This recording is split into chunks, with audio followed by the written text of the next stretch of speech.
Good afternoon, everyone, and welcome to another episode of Big Blue Sports. I am your host, Matt Volz, a junior here at SUNY Fredonia. This is the first episode of the new semester. I know it's kind of late in the semester to get rolling, but I didn't have my show last week. I had some other things going on, but rest assured, Big Blue is indeed back for another semester.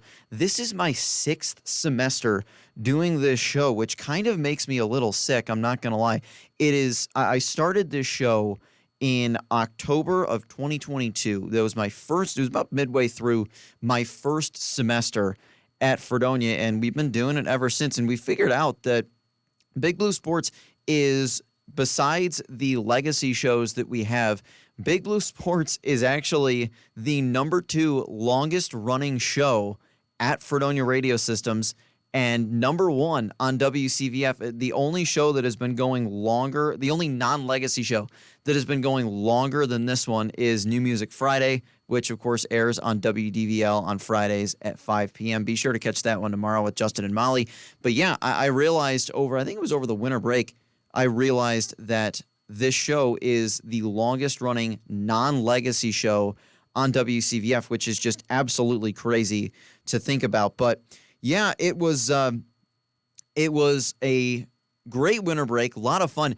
It's funny, a lot of times when you have those long breaks, they feel like they take forever, but this one, at least for me, didn't. It really, I mean, when I came back here, I came back on Martin Luther King Day, and it really didn't feel like it was like, oh, that break went by way too quickly, and now we're going to be back at school. Like, no, obviously I loved being home, but I was ready to come back, and I was certainly ready to be on the air with all of you, and I definitely missed having this show quite a lot, and I think my family hearing me talk relentlessly about sports was certainly missing the fact that I have an hour-long outlet for that each week. A handful of things to get to on the show. We're in a little bit of a weird time period for sports, especially for the Buffalo sports, because football season is over, of course, with the Super Bowl on Sunday. Thank you to the Philadelphia Eagles for beating the Kansas City Chiefs.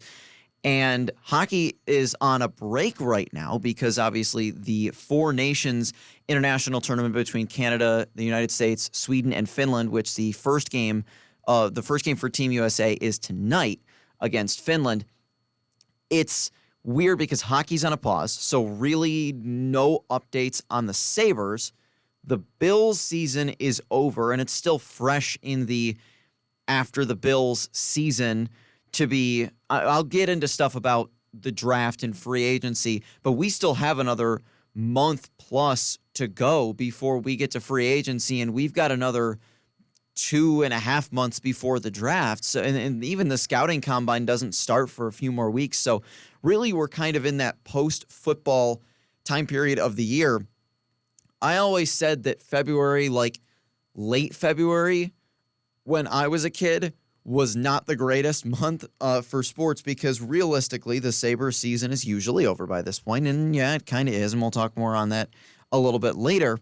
And football season is over. For any NASCAR fans like myself, the Daytona 500 is on Sunday afternoon. That's going to be a whole lot of fun. Fingers crossed my favorite driver, Chase Elliott, wins his first Daytona 500. If he does, rest assured that we'll be talking about that on Big Blue Sports. But March Madness as well, that doesn't start for another month. The selection show, I think, is March 16th for the men's tournament.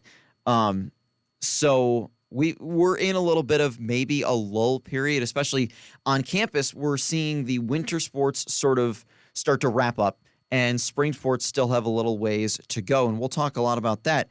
There are SUNYAC playoff implications that I do want to talk about. I'll talk about some other Fredonia teams that are wrapping up their regular seasons. The men's and women's track and field team, they were out on Staten Island last weekend at a meet hosted it was the Fast Track National Invite hosted at the Ocean Breeze Athletic Complex on Staten Island.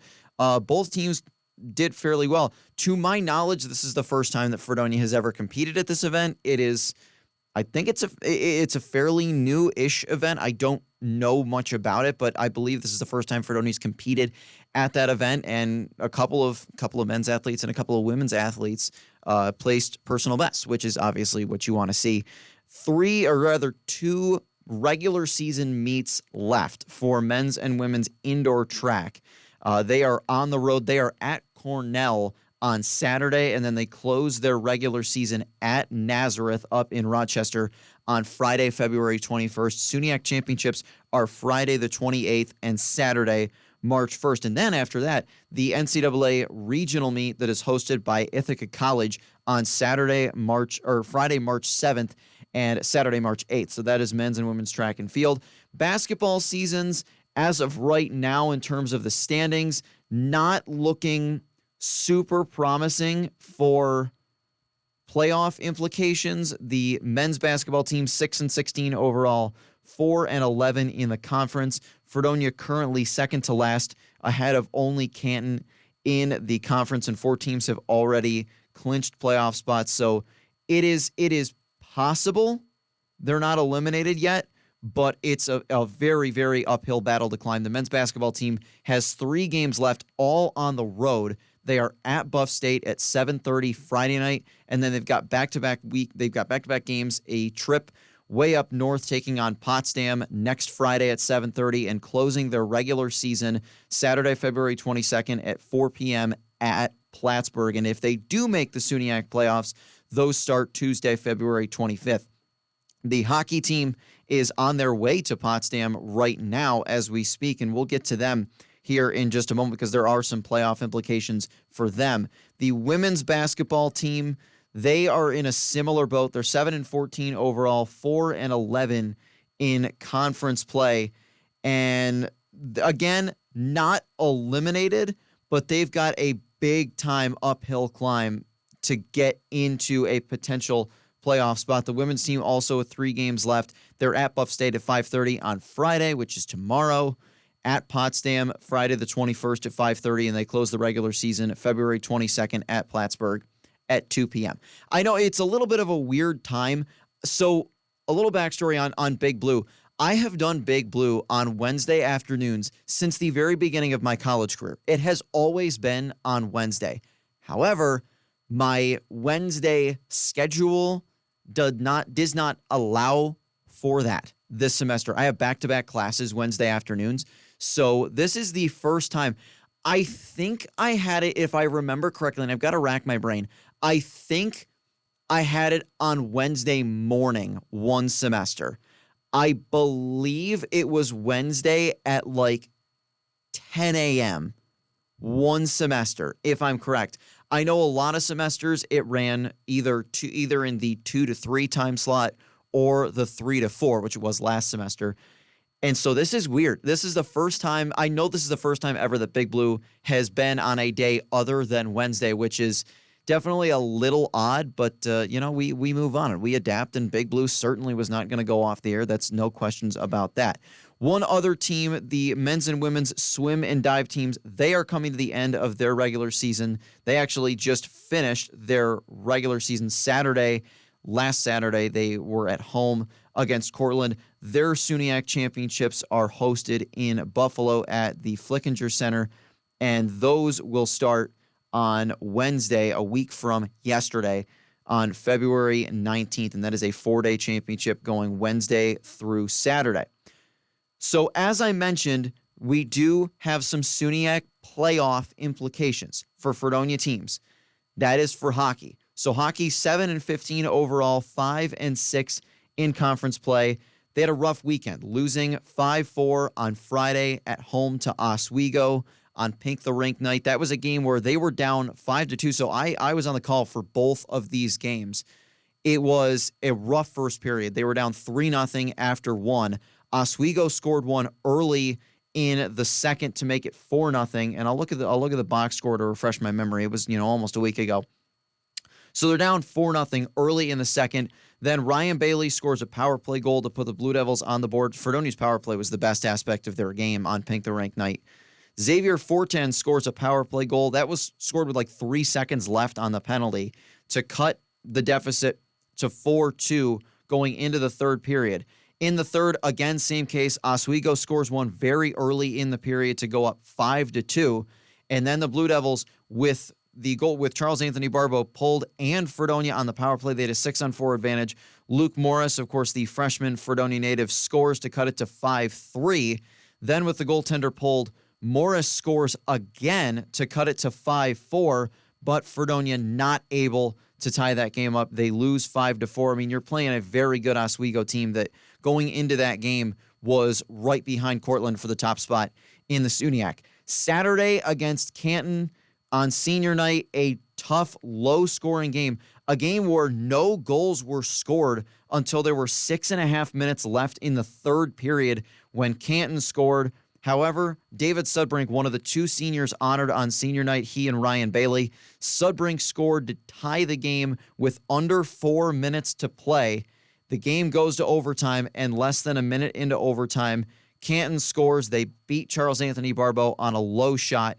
Canton wins it 2-1 in overtime. Fredonia does get a point, but definitely not the outcome that they wanted on their final home weekend of the regular season. As I mentioned, they are heading up north.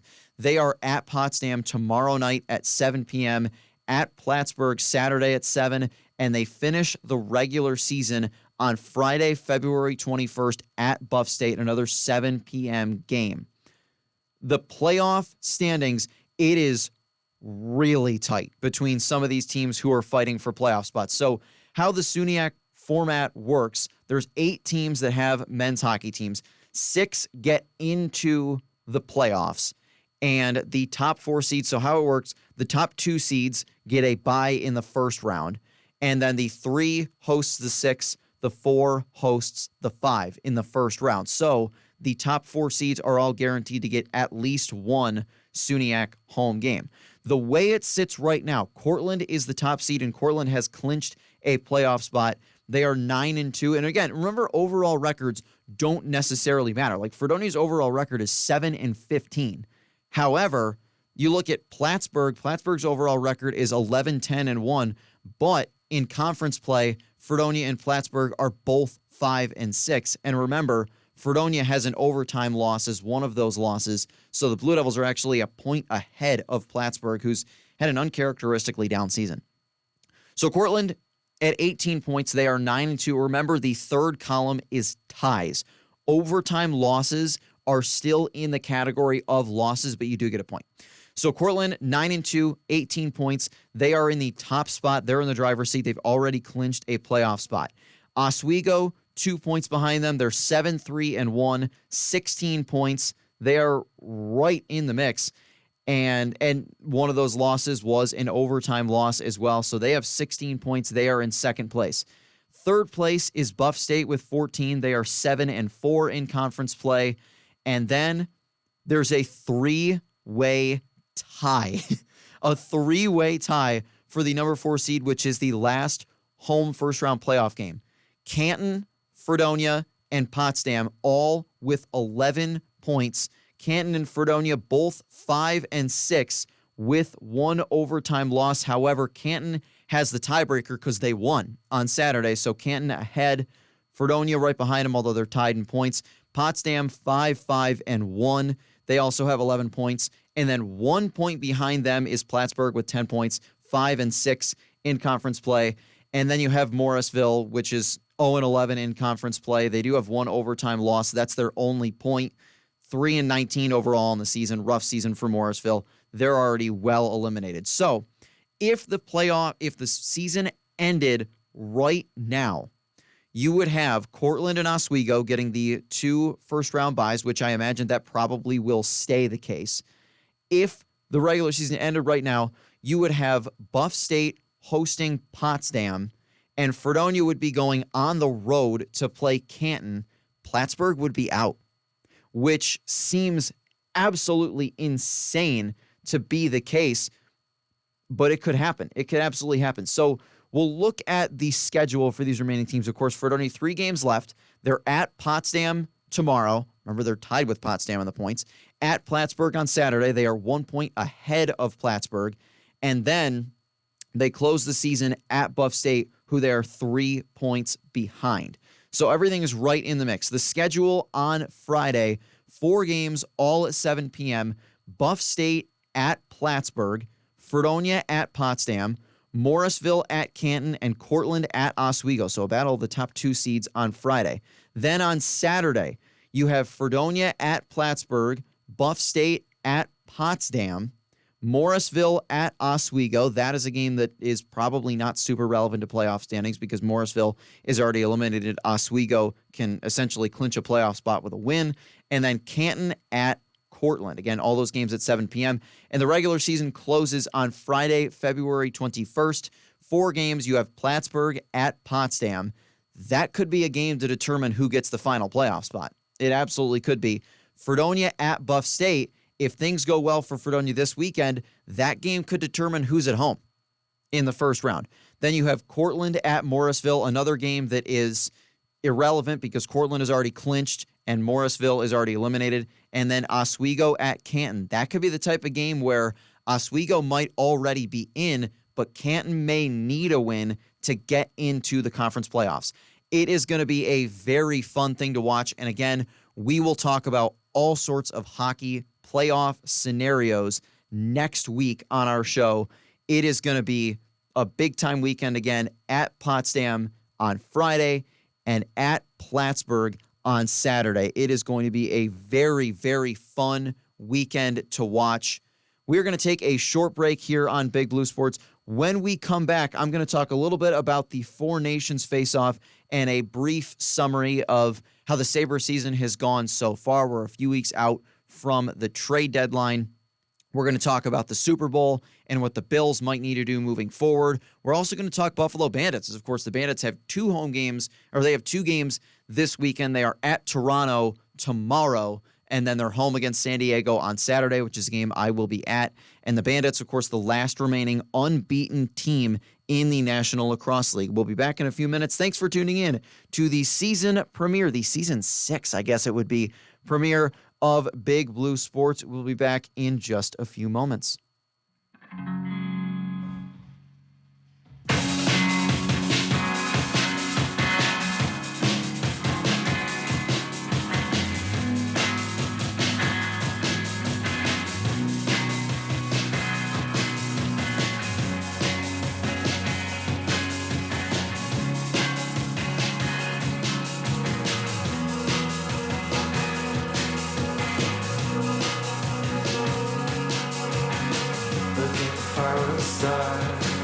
Catch up to me, catch up to me.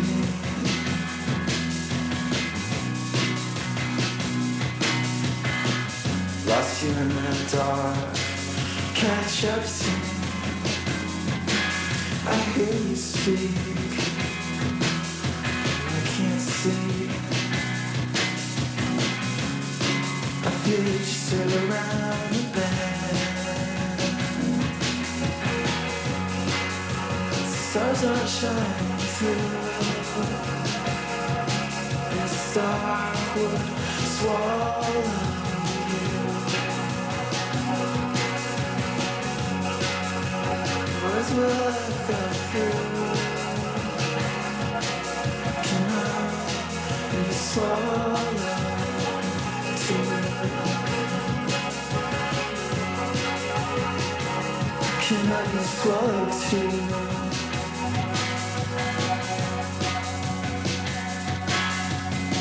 It's my most beautiful cry. Catch up to me, catch up to me.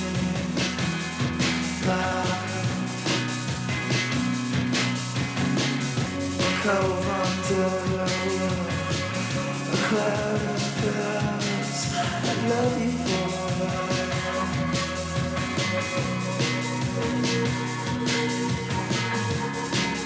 I can feel you walk the sands. 'Cause you know where you go to. Let me wanna cover you. I love my affliction. I don't want to swallow you.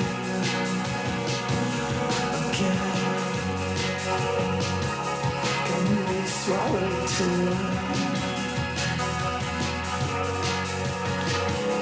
Can I be swallowed too?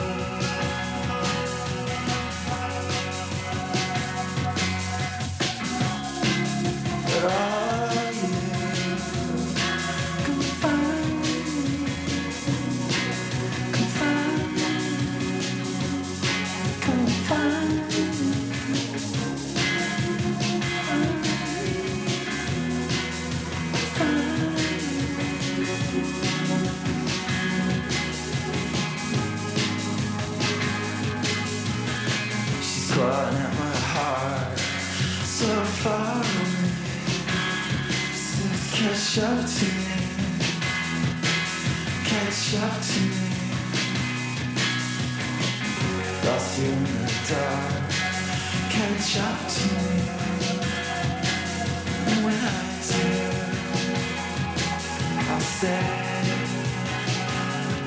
catch up to me. 1, 3, 2.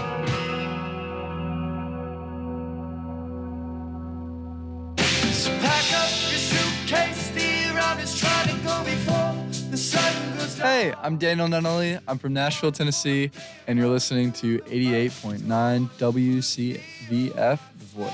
It's gonna put me in the ground. And welcome back to Big Blue Sports. Before we continue, struggling to find that apple a day to keep the doctor away? A SNAPS, aka Supplemental Nutrition Assistance Program representative, will be available to help with your needs on the dates following: Tuesday, March 4th from 10 a.m. to 1 p.m., Tuesday, April 1st, and Tuesday, May 6th.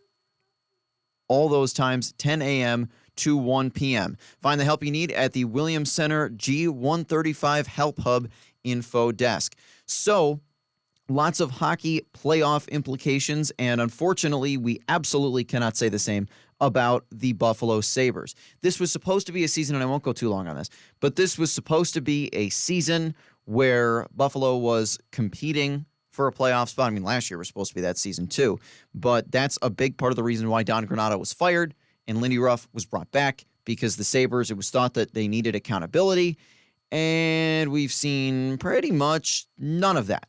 I mean, it doesn't help when you start the season by losing 5 of your first 6 games.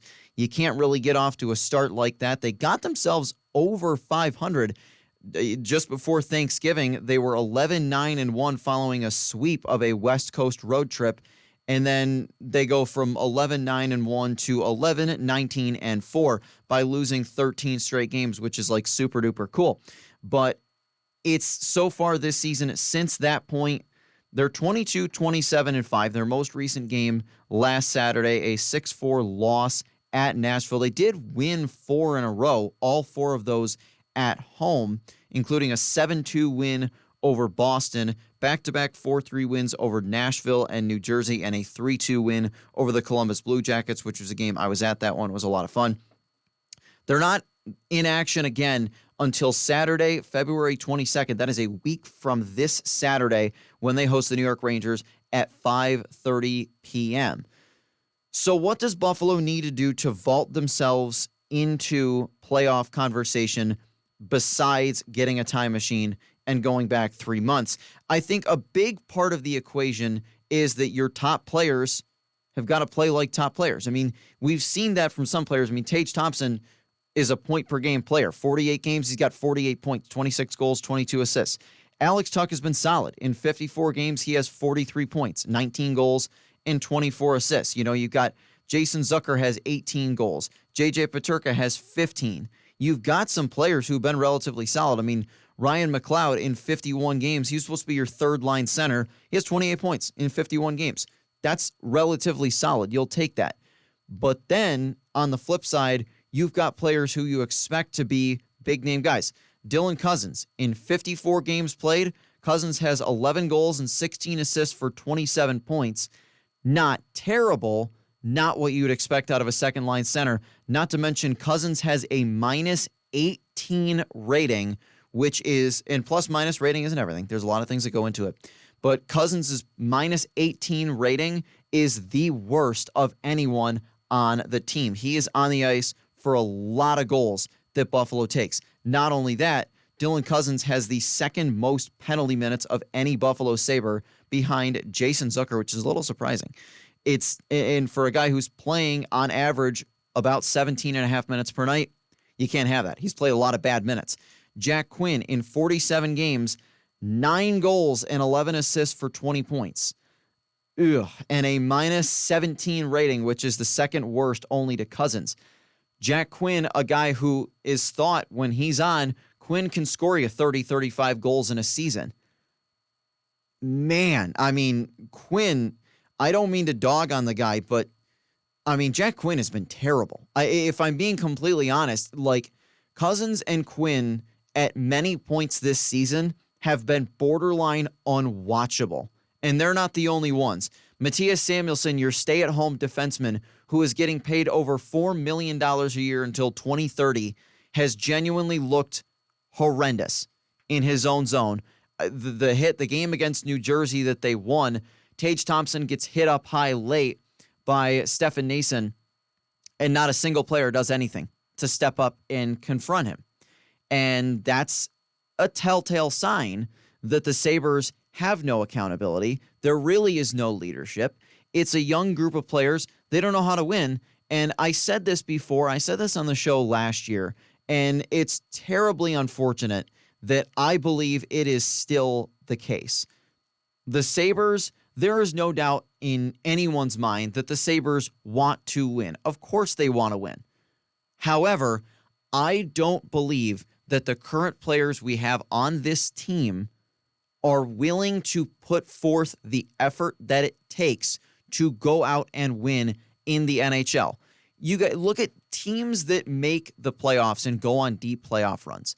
They thrive on players that are willing to go that extra mile. Look at players that, block several shots in a game, players who play through injuries in the playoffs. Now, I'm not saying that playing through injuries is always a good idea.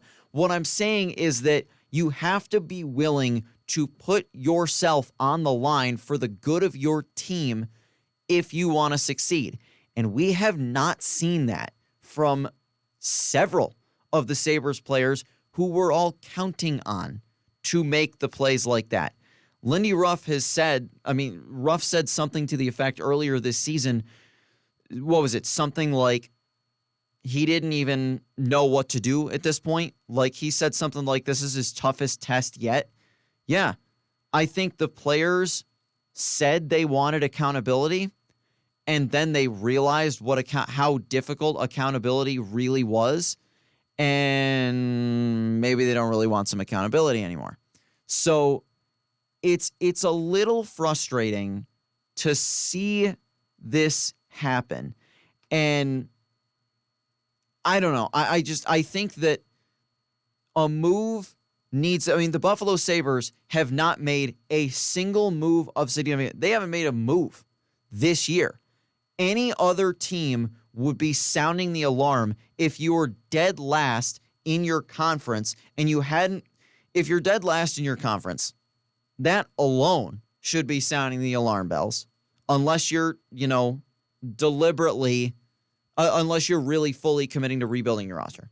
If you viewed this season as a potential playoff contending season and you are dead last in the conference, that should be raising some big-time alarm bells. However, I'm not confident that the general manager who is in place has the gall to go out and make a substantial move for his team. I think the management is very in love with the players on the team.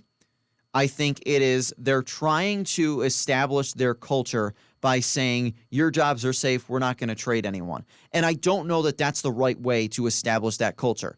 Yes, it would be problematic if you were saying, if you make one mistake, we're going to be putting you on the trade block and all this sort of stuff. Yeah, okay, that's not what you want to do, especially when you do have younger players like the Sabres do.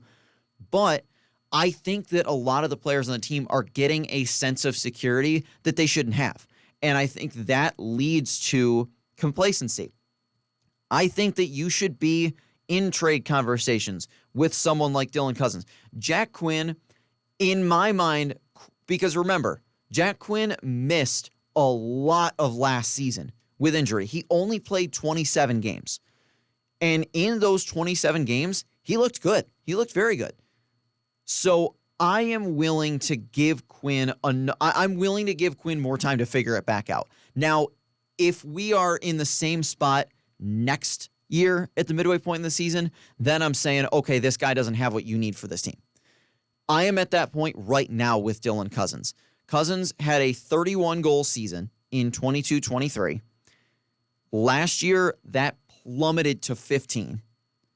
And this year, he's at 11. So he's on pace for, Cozens may score 20 goals, but he is absolutely nowhere near what you need from a second-line center. Cozens is a younger player. He's under contract long term. I think he's a somewhat attractive trade piece. I don't think he's played well at all the last couple of seasons. Okay, let me rephrase that. I won't say he hasn't played well at all. I will say he has not played to the level that you need him to play. And in terms of if you compare what you want from him versus what you're getting from him, it's a huge disparity. It's a huge disappointment, and you just can't have that. I think that Cousins is the type of player who would benefit greatly from a change of scenery. Now, I was hoping that they would be in on the discussions with Vancouver when Elias Pettersson was on the block. He likely is not anymore now that the Rangers have traded JT Miller. That was the big part of the problem, is that Pettersson and Miller couldn't stand each other, and it was leading to issues in the locker room, so they knew they were going to have to trade one of them. They traded Miller, so Pettersson probably not going anywhere.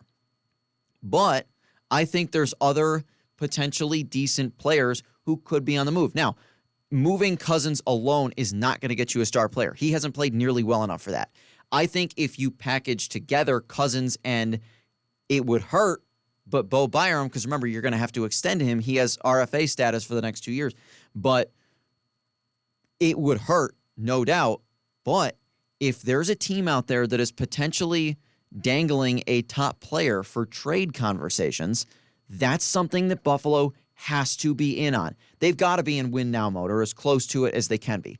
Fans are so tired of waiting around. The Buffalo Sabres haven't played a playoff game in 14 years. And it is the longest playoff drought in NHL history by far. And I think it is incredibly disrespectful to fans to still be asking for patience in this sort of stuff after a decade and a half of fans sitting around and being diehard hockey fans and essentially being told by management that, well, we don't really care if we're winning or not, as long as we're making money. It doesn't matter. And it's just, it's so ridiculous. Terry Pegula cares about his hockey team. I think Terry Pegula doesn't know what to do. I really think that that's the same with the management. Obviously, they want to win. They don't know how. That's the problem. And I think someone needs to be brought in who does know how to win. But Terry Pegula is not giving up control of his team. Remember that. Terry is a Sabres fan first. He's not giving up control of this team. That's not happening. So you've got to find out some other way to build it. I do wonder if at the end of this year, if we're still here and no significant move has been made, if Kevin Adams has a job next year. I think he will. I don't think he's going anywhere.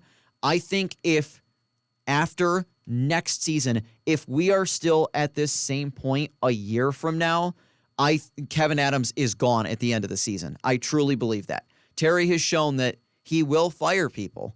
He'll give them a very long leash, but he will fire people.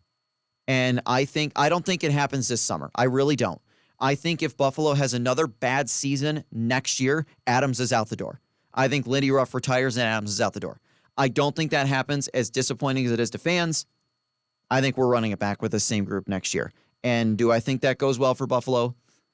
Not really, but we'll talk more on that as the season rolls on. For now, I'm going to take a quick break, and we're going to talk about the Buffalo Bandits, or again, the last remaining unbeaten team in the National Lacrosse League. They are 6-0, 2 games this weekend, and some big things to talk about with them. We'll be back in a few moments on Big Blue Sports.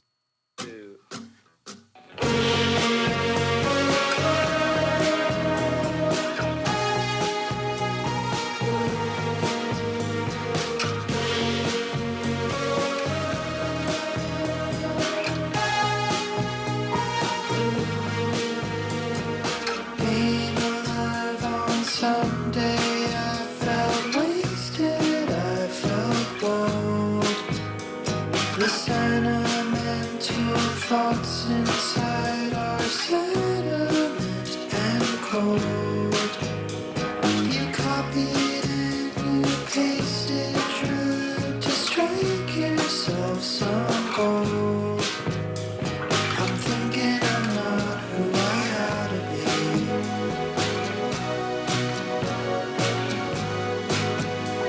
I'm thinking I'm not who I ought to be.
Tune in every Friday at noon to catch one of Fredonia's hottest radio shows, High Noon Friday. Catch the community voices on local news. Keep updated on the latest sports games, the weather, world affairs and international news, and other entertaining segments like trivia and just the facts. High Noon Friday, every Friday at noon, on 88.9 WCVF and 89.5 WDVL. And welcome back to Big Blue Sports. So, to continue with our discussion about the Buffalo Bandits, it's going to be a fun ride towards the end of the season. It's always funny to me, the difference between the Bandits and the Sabres. They play in the same arena, and yet I remark to some of my friends when I go to games that leaving the Sabres arena feels like going home after a 9-to-5 shift, and leaving a Bandits game feels like you're leaving a wedding reception. Like, it is so different. Sabres games are so annoying and frustrating more often than not, and Bandits games are just so incredibly fun. So, 6 games into the regular season, it's weird for the Bandits because they have played like way less games than most of the other teams in the league. They've had like 3 bye weeks already this year, and the season's been going on for 2 months, not even.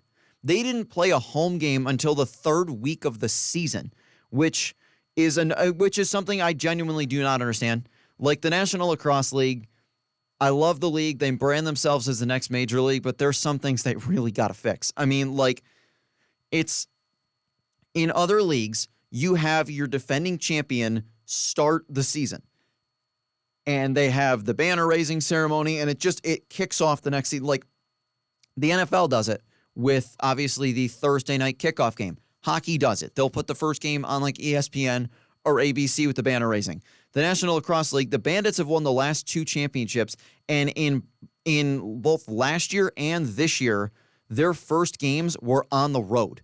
It doesn't make sense why you would have your defending champions. It makes sense you would have your defending champs start the season at home, and the Bandits haven't. In fact, their first 2 games were on the road this year, which was weird. But they won them both, and they've won their 4 other games this year. They are 6-0. The rest of the league is kind of in the middle. A lot of teams are in the middle. You've got the Saskatchewan Rusher in second place in the league. They're 6-2. So again, they've played 2 more games. A lot of teams, you've got teams that have played 8 games. You have teams like the Philadelphia Wings and the Georgia Swarm, who are both 5-4. They've played 9 games. And then the Colorado Mammoth and the Rochester Nighthawks have played 10. You're talking about teams who have played 4 more games than Buffalo has this year. So how the standings are shaking out, you have Buffalo at 6-0, Saskatchewan 6-2, then Calgary, they've also played 8 games, they're 5-3. Then Colorado, who for some reason has played 4 more games than Buffalo, they're 6-4. Then you've got a couple of teams at 5-4. That is the Philadelphia Wings and the Georgia Swarm. The Ottawa Black Bears, of course, formerly the New York Riptide, their first season in Ottawa. Ottawa and Halifax are both 4-4. Then you have the Vancouver Warriors and the San Diego Seals, who the Bandits host on Saturday, are both 4-5. The Rochester Nighthawks at 4-6. The Bandits have already swept them. The Toronto Rock, this is the biggest surprise of the league to me. The Toronto Rock at 3-6, off to a terrible start. They started they are getting hot though. They started, I think, 0-4 this year, which is just crazy. Toronto, a team that has been to the league semifinals 3 years in a row, getting swept by the Bandits every single time, I might add, which is kind of cool. The Las Vegas Desert Dogs at 2-6. Dead last in the league is the team the Bandits beat in the finals last year, the Albany Firewolves, at 2-7. That was a team that had home field advantage in the finals last year. The Firewolves 2-7 so far to start the season. It's been a really, really weird year for them. So the Bandits season so far, they started the year in Rochester, a 15-7 win over the Nighthawks. They went to Ottawa and beat the Black Bears 18-7. Their home opener on December 28th, another game against Rochester, they beat them 13-6. Again, Another thing I don't really get about the National Lacrosse League scheduling, Buffalo and Rochester, two big rivals, they play twice in the first 3 weeks of the regular season, then they don't play again at all. Like it's a little weird to me. They beat Toronto 15-13 at home. That was a very close game on January 10th. That is the only game, that was the closest game Buffalo has played all year, was a 2-goal win over Toronto on January 10th.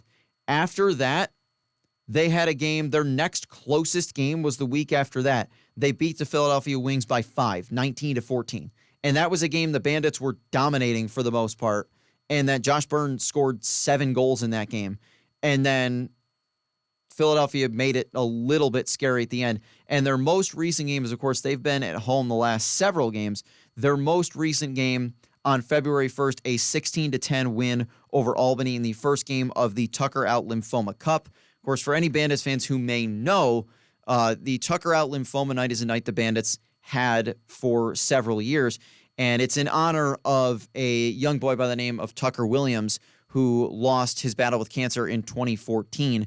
So Tucker Williams, his father, Sean, was a player for the Bandits at the time. Sean is now the head coach and general manager of the Las Vegas Desert Dogs, and Tucker's older brother, Dyson, is a rookie forward for the Albany Firewolves. So the Bandits, ever since they started this when Tucker was still alive, he had gone to a game they played against Calgary in April of 2014, and they played Calgary. It was Tucker Out Lymphoma Night because that was what Tucker ultimately passed away from, was lymphoma. And he watched the game from a suite. That was the only Bandits game he ever saw in his life, only one he ever saw in person. And Sean, after his retirement, was an assistant coach for the Bandits for a few years as well. And Buffalo started this night. They've done it every year, which is, they call it Tucker Out Lymphoma Night. But now, with the connections that the Williams family has with other teams, Dyson playing for Albany and Sean coaching for Vegas, they have started this year. It's the first year of it. It is called the Tucker Out Lymphoma Cup. And it is every matchup that features two of Buffalo, Las Vegas, or Albany. There's two more matchups, both involving Buffalo. Their first Cup game was on February 1st. Las Vegas played earlier in the year. Las Vegas and Albany played earlier this year. And I think they played Albany at Vegas, and then Vegas at Albany have already played. And then Albany at Buffalo, of course, has already been played. The next games on the schedule for the Tucker Out Lymphoma Cup is Friday, March 21st at 7:30 p.m. as the Bandits host the Las Vegas Desert Dogs. And then March 22nd, that Saturday at 7, the Bandits go to Albany to play the Firewolves. They don't go to Vegas this year. They don't go out there every year. They alternate. They were in Vegas last year at the end of the regular season. So the Bandits, their remaining games, 2 games this weekend. They are at Toronto on Friday night at 7 p.m. and then home against the San Diego Seals on Saturday at 7:30. And they've got some big games. They go out west to play San Diego on February 22nd. March 1st, they're at Saskatchewan. That's a big game. They have 2 games in a row against Calgary. March 8th, they're home against Calgary. That is a 6:30 game. And then March 15th at Calgary.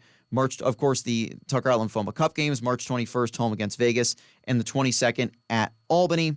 And then their last few games on the regular season schedule, March 29th at home against Vancouver, April 5th at Colorado, April 12th, home against Halifax. That's my mom's birthday. Happy birthday, Mom. That's their last home game of the regular season.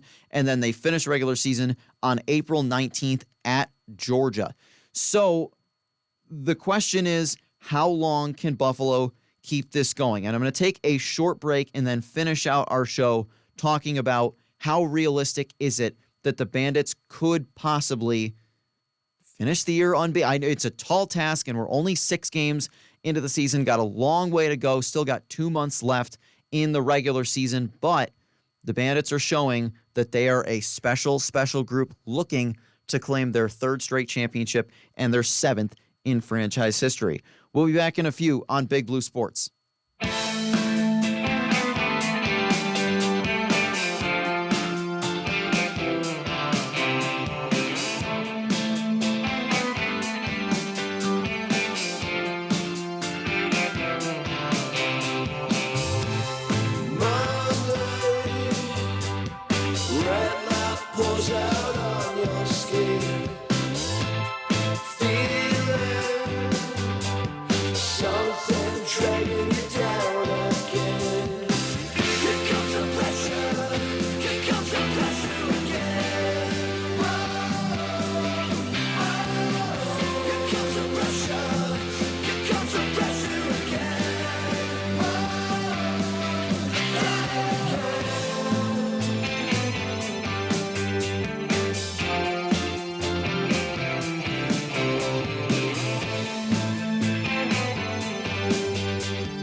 drifting in and out of passing lanes. Here comes the pressure, here comes the pressure again. Whoa, whoa. Here comes the pressure, here comes the pressure again. Whoa.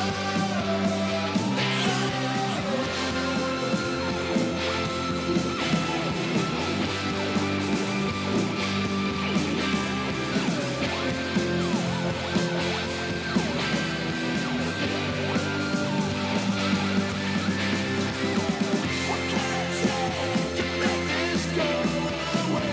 What can I do? There's nothing you can say. I wanna get so far away. Here comes the pressure, here comes the pressure again. Whoa, whoa. Here comes the pressure, here comes the pressure again. Whoa, whoa. Here comes the pressure, here comes the pressure again. Whoa, whoa. Here comes the pressure, here comes the pressure again.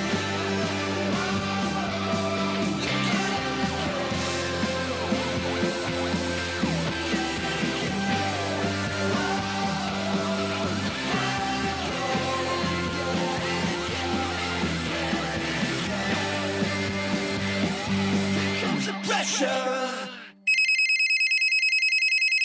Your call has been forwarded to an automatic voice message system. At the tone, please record your message. Hey, I'm just calling to let you know that you're listening to WCVF 88.9 The Voice. And welcome back to Big Blue Sports. So to finish off our show this afternoon, I want to talk about how good of a chance does Buffalo have to continue this run that they're on. So I'm going to run down some stats for you. Of course, the Bandits have played through 6 games, and the top 2 scorers are exactly who you would predict, Dane Smith and Josh Byrne. Of course, Byrne, the MVP of the league last year. Dane Smith, the Offensive Player of the Year, broke the record for the most assists in a regular season. Through 6 games, Dane Smith leads the way in scoring with 58 points, 13 goals, and 45 assists. That is good for 5th in the league. And a couple of interesting names. Joe Resiteritz, former Bandit, now a member of the Philadelphia Wings, leading the way in scoring 74 points. Remember, Philadelphia has played 3 more games than Buffalo, though. And Connor Fields, a Buffalo native, of course, the star player for the Rochester Nighthawks. He and Ryan Lanchberry, who is right behind him. Connor Fields with 64 points. Again, remember, Rochester has played 4 more games than Buffalo. Josh Byrne tied for 7th in the league in scoring. He has 55 points, and Byrne 21 goals, 34 assists. Byrne leads the league, or leads the team, I should say, in goals. He is tied for 9th in the league with 9 goals. He's tied with Dane Dobby of the Calgary Roughnecks. Connor Kelly of the Colorado Mammoth leads the league with 26. In terms of assists, Dane Smith's 45, good, tied for 3rd in the league with 45 of them. Again, remember, he's tied with Ryan Lanchberry, who's played 4 more games than him. And he's trailing Mitch Jones and Joe Resiteritz, both of the Philadelphia Wings, who have played 3 more games. So Buffalo's stats just genuinely unbelievable. The biggest, I think one of the biggest keys to the Bandits' success so far this season has been the unbelievable emergence of Ian McKay as an offensive threat. Ian McKay, the transition player of the year last year, not really known as a top offensive guy. Ian McKay has 17 goals. That is more than Dane Smith. That is second most on the team.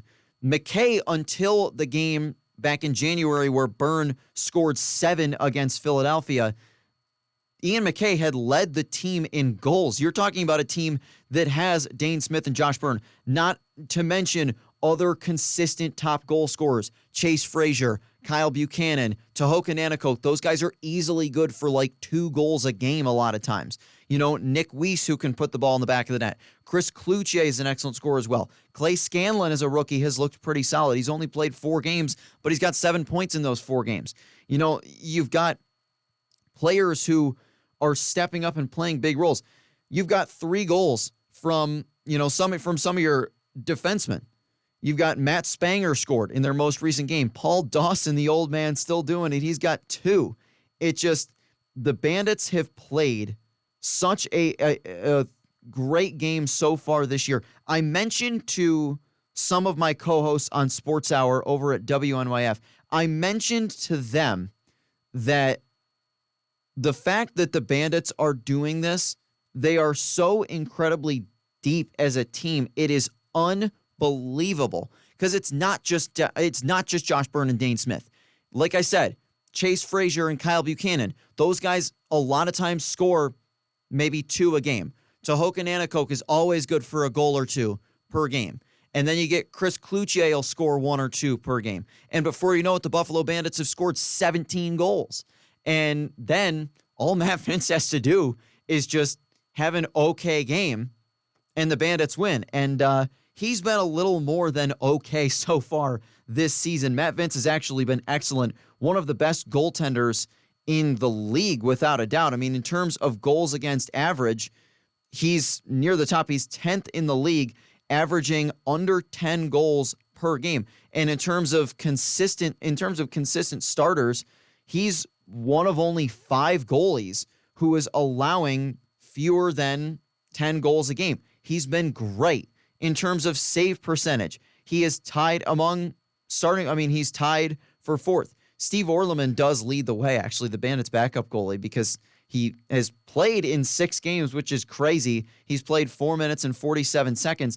But you look at in terms of goalies who have played significant minutes, Matt Vince is one of only 3 in the league one of only 4, I should say, in the league who has given up less than 10 goals per game. In terms of save percentage, it's even better. Vince with an 81% save percentage, that is tied with Zach Higgins of the Ottawa Black Bears for the best in the league among starting goaltenders.